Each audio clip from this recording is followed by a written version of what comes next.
आत्मा अपने देह को और मन को कैसे देखती है।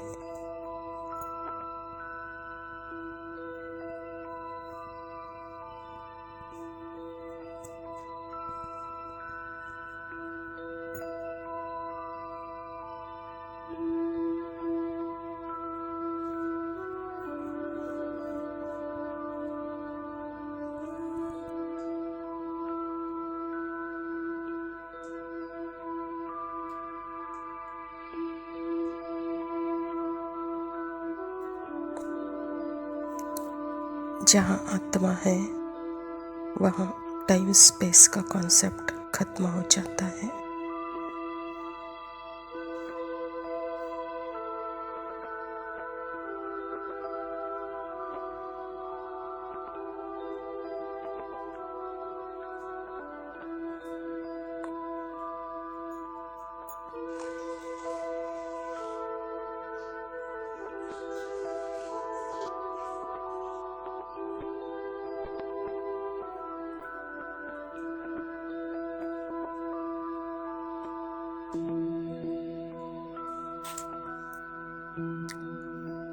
अगर आत्मा टाइम और स्पेस के अंदर है तो जैसे कि आत्मा टाइम और स्पेस के अंदर चल पड़ती है।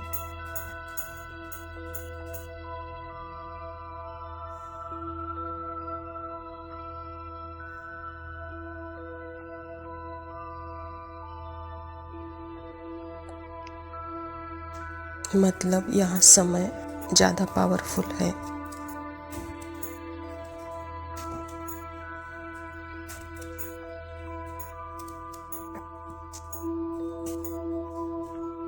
मतलब यहाँ टाइम और स्पेस ज़्यादा पावरफुल है, आत्मा नहीं।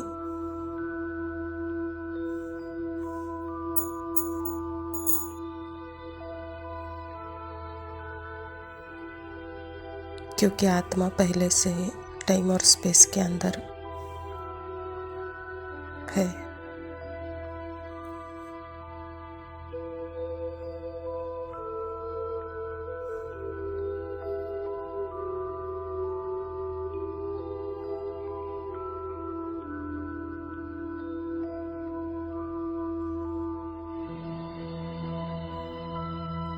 और अगर आत्मा टाइम और स्पेस के अंदर नहीं,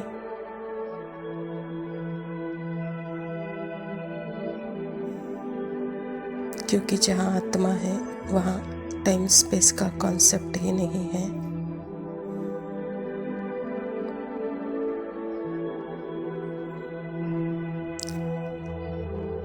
वहाँ एक्सेस करता नहीं है।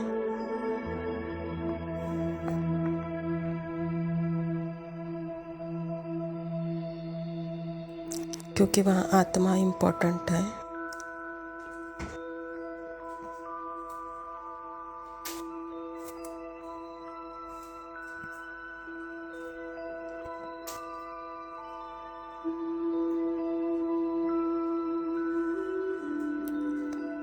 यहाँ आत्मा की वैल्यू ज़्यादा है और टाइम और स्पेस की वैल्यू कम होती है।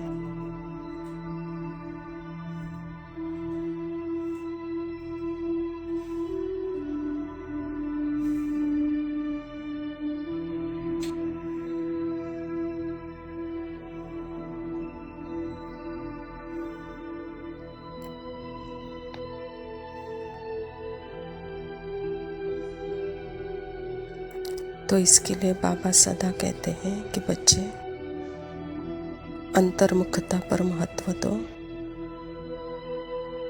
अंतर्मुखी सदा सुखी।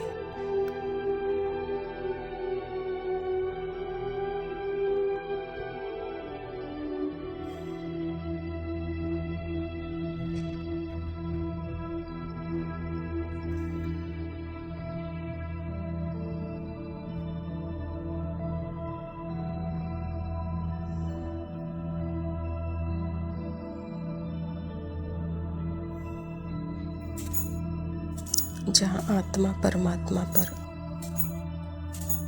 एकाग्रता है,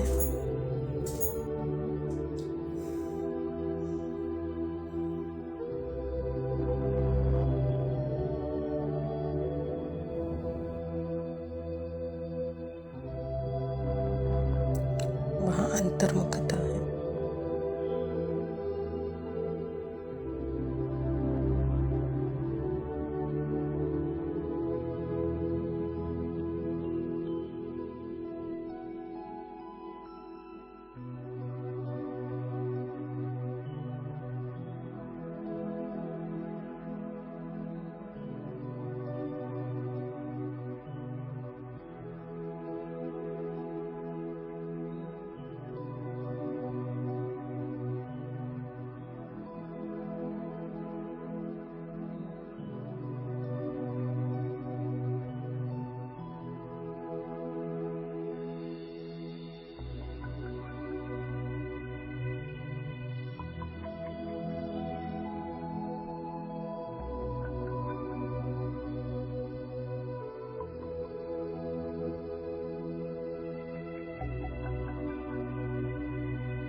ओम शांति। प्रातः मुरली बाप दादा मधुबन। बाबा कहता, मीठे बच्चे, तुम्हें जो बाप सुनाते हैं वही सुनो, असुरी बातें मत सुनो, मत बोलो hear no evil, see no evil. स्वयं परमपिता परमात्मा शिव बाबा प्रजापिता ब्रह्मा के तन में आकर के यह ईश्वर विश्वविद्यालय की स्थापना की है, सृष्टि के सत्य के बारे में बताने के लिए।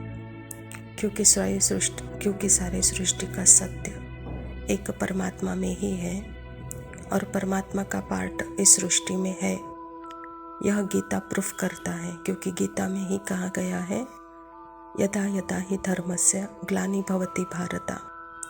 अर्थात मनुष्य जब अपने आत्मा के धर्म को भूलता है और देह के वस्तु वैभव पदार्थ संबंध के धर्म के अति में आता है, तब परमात्मा को इस तरह पर आना पड़ता है, आत्मा का स्वधर्म का परिचय देने के लिए। और परमात्मा कहता है कि बच्चे, अभी जो मैं सुनाता हूँ वही मेरी बातें सुनो, क्योंकि मेरी बातें आपको सुख की तरफ ले जाएगी, बाकी सारे मनुष्यों की बातें आपको दुख की तरफ ले जाएगी, यानी वहाँ पे आप भटकेंगे। और परमात्मा का मार्ग सदा ही क्लीन और क्लियर है। इसीलिए बाबा कहते हैं कि बच्चे, असुरी बातें न सुनो न सुनाओ, hear no evil, see no evil, talk no evil, think no evil. प्रश्न है, तुम बच्चों को कौन सा निश्चय बाप द्वारा ही हुआ है? उत्तर है, बाप तुम्हें निश्चय कराते हैं कि मैं तुम्हारा बाप भी हूँ, टीचर भी हूँ, सतगुरु भी हूँ। तुम पुरुषार्थ करो इस स्मृति में रहने का, परंतु माया तुम्हें यही भुलाती है। अज्ञान काल में तो माया की बात नहीं थी।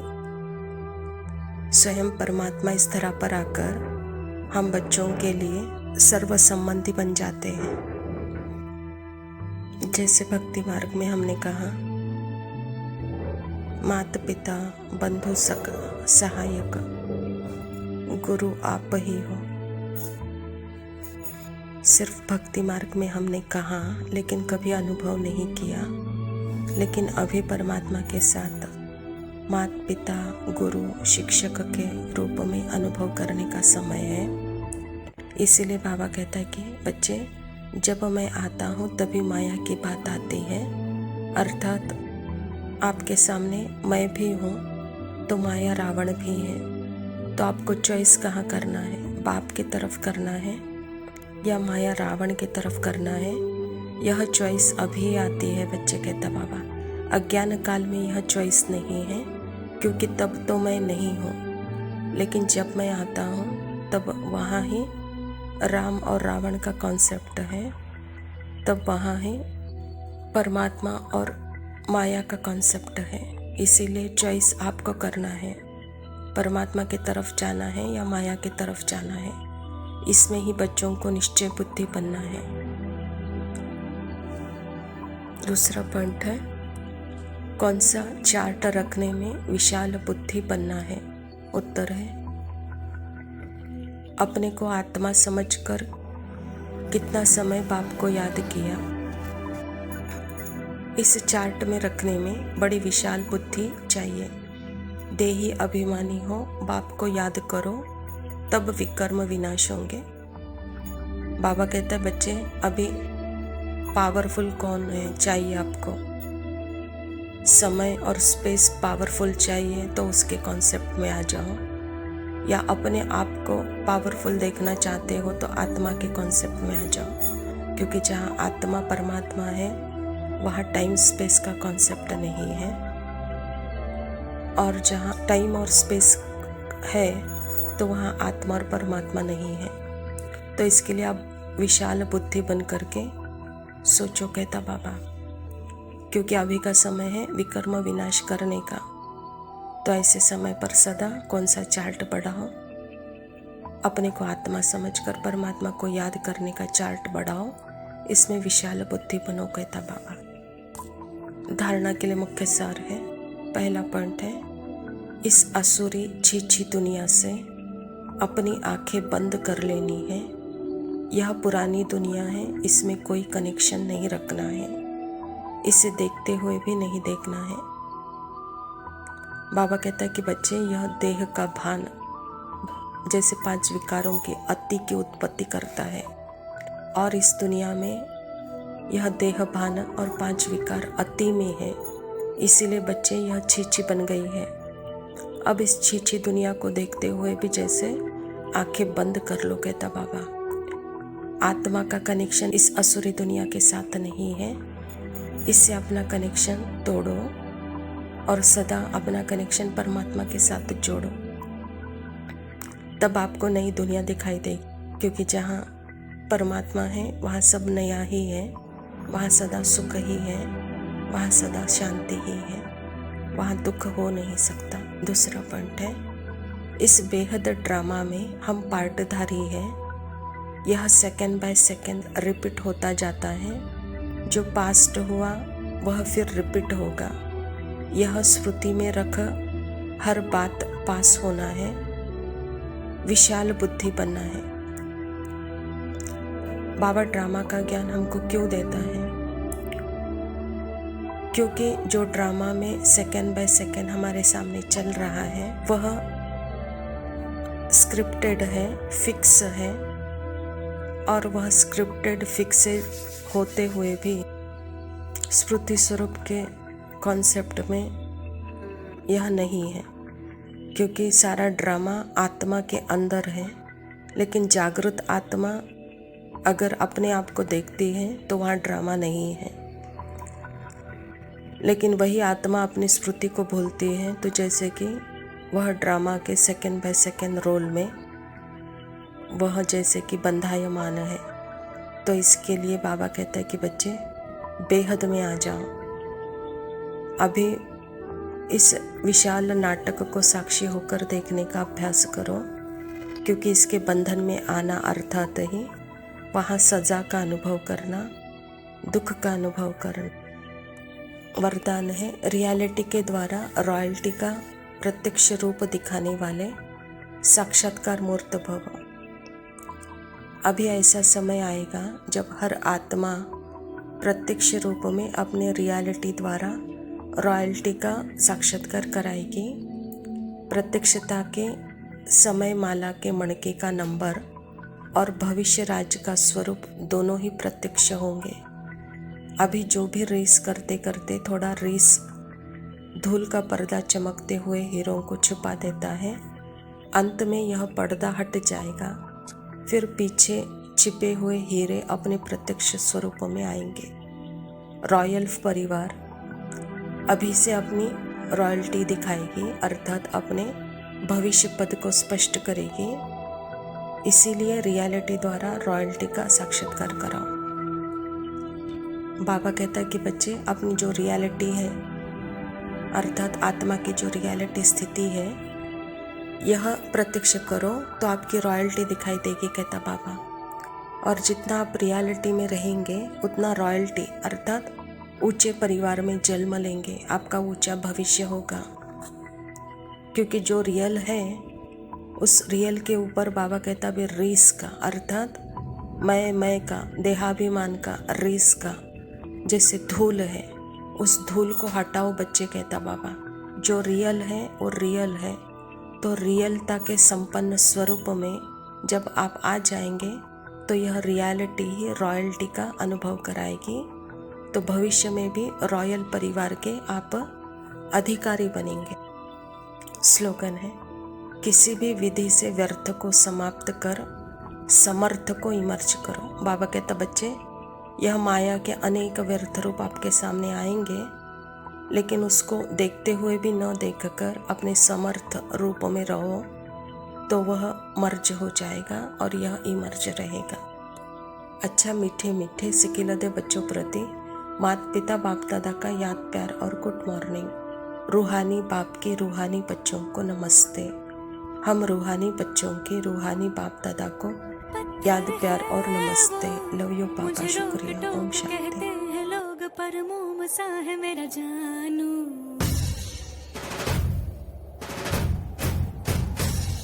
नश्तर है वो यही दूर दूर गूंजे फितूर पर बादशाह है मेरा जानू। हो कड़वी है बोली, दिल है रंगोली, इसमें पत्थर क्यों लोग देखते हैं, मुझको तो दिखता है इसमें कोई सनम। अंगारों का अंबर सा लगता है मेरा सामने,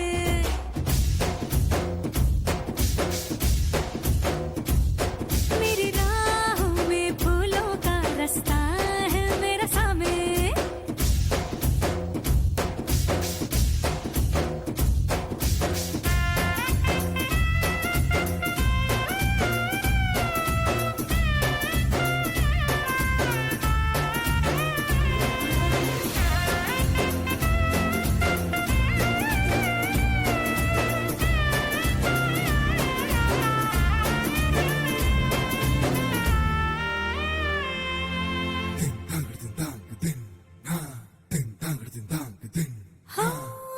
आग देखी ताब देखी इसकी आंखों में सबने, आप देखा ख्वाब देखा इसकी आंखों में हमने।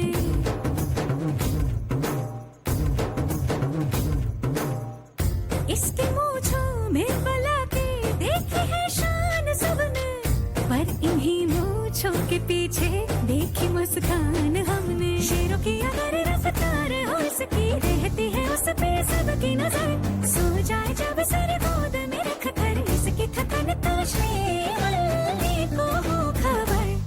अंगारों का अंबर सा लगता है मेरा सामने,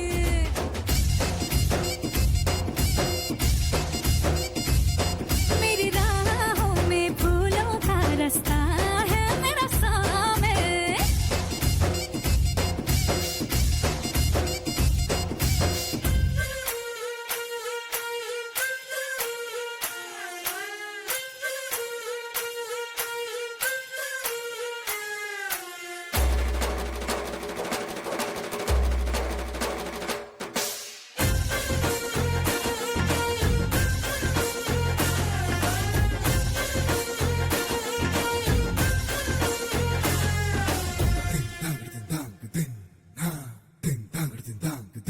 हो महंगे महंगे बांटे तोहफे, ये है इसके नवाबे, मुझसे डर डर के ये मांगे एक झप्पी गुलाबी।